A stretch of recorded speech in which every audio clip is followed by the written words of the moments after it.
সকালে উঠে আমি মনে মনে বলি সারাদিন যেন আমি ভালো হয়েছি। আসলে আমরা সকালবেলা এই কথাগুলোই মনে মনে ভাবি যে সারাটা দিন ভালোভাবে চলবো, ভালোভাবে সবকিছু কাজ করব, তাই না? আসসালামু আলাইকুম, সবাই কেমন আছেন? আশা করছি সবাই ভালো আছেন। সকালবেলা উঠে তো একদম নাস্তা বানাইতে লাগছি, রুটি বানাইতে লাগছি। তো প্রথমত যে কথাটা বললাম যে সকালে উঠে আমি মনে মনে বলি সারাদিন যেন আমি ভালো হয়ে চলি।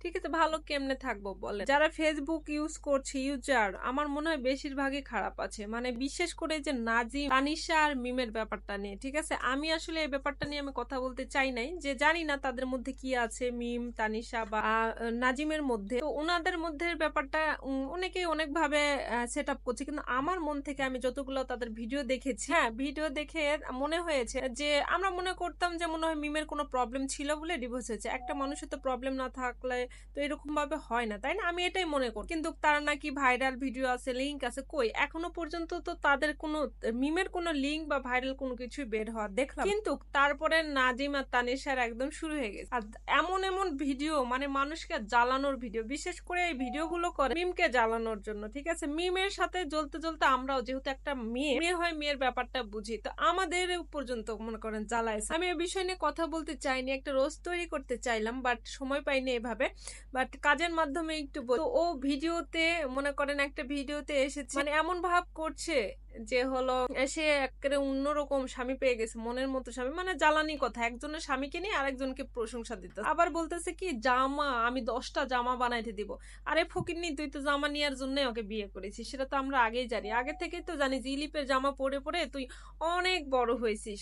আগে মিমের জামা পরতিস, এখন কি মিমের হাজবেন্ডের, মানে কি বলবো, ইউজ করা জিনিস পরিস, সেটাই তো, আবার 10টা জামা পাঠাতে যাবি।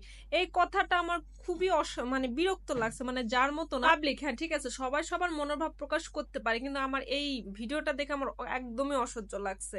ঠিক আছে, তো মনে করি এতদিন মনে করছিলাম যে দোষ মনে হয় যে কোনো 3জনের মধ্যে আছে, না হলে তো এরকম হবে না। কিন্তু এখন দেখতেছি না, তানিশা আমি মনে করি একদম ফার্স্ট ক্লাস বেয়াদব মহিলা। মানে বলা ঠিক হবে না, একটা মেয়ে হয়ে কি ওর চলাফেরা কথাবার্তা, মানে মানুষ চাচ্ছে যে আরো ওকে খোঁচা মেরে কথা বলুক, আর খোঁচা মেরে কথা বলে মিমের কাছে পৌঁছে যায়। তো মিম আমার খালাতো বোনও না, তানিশা আমার সতীনও না, তাই না, বা নাজিম আমার ভাইও না। কিন্তু আসলে কি আমরা হলো পাবলিকেরা, কিন্তু আমরা সবই বুঝি, কোনটা খারাপ কোনটা ভালো এটা বুঝি। তো আমি মনে করি তানিশার মতো একটা মেয়ে যদি থাকে দুনিয়াতে, একটা জন্ম হয়, তাহলে এই ফ্যামিলিতে একদম শেষ হয়ে যাবে, ভাইসে যাবে, যেরকম মিমের সংসারটা ভাইসে গেছে। ঠিক আছে, মিম নাজিমের আমরা ভিডিও অনেক আগে দেখছি অনেক সুন্দর ভাবে, হ্যাঁ, কিন্তু এই মহিলাটা আইসে অবস্থা, তাহলে একটা মহিলা একটা মেয়ে মানুষ কেমনে বিশ্বাস করবে বলেন এখনকার দুনিয়াতে? আসলে কি তারপরেও কি ধরে বান্ধে কি সম্পর্ক টিকানো যায়? কখনোই না।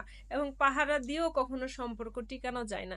সম্পর্কটা অন্যরকম, যেটা যে যাবে সে যাবে, আর যে যাবে না তাকে ওই পাহারা দিয়েও কোনো লাভ নাই। ঠিক আছে, তো আজকের ভিডিওটা কেমন হয়েছে সবাই বলবেন, আশা করি ভালো লাগবে সবার। Bye bye, tata.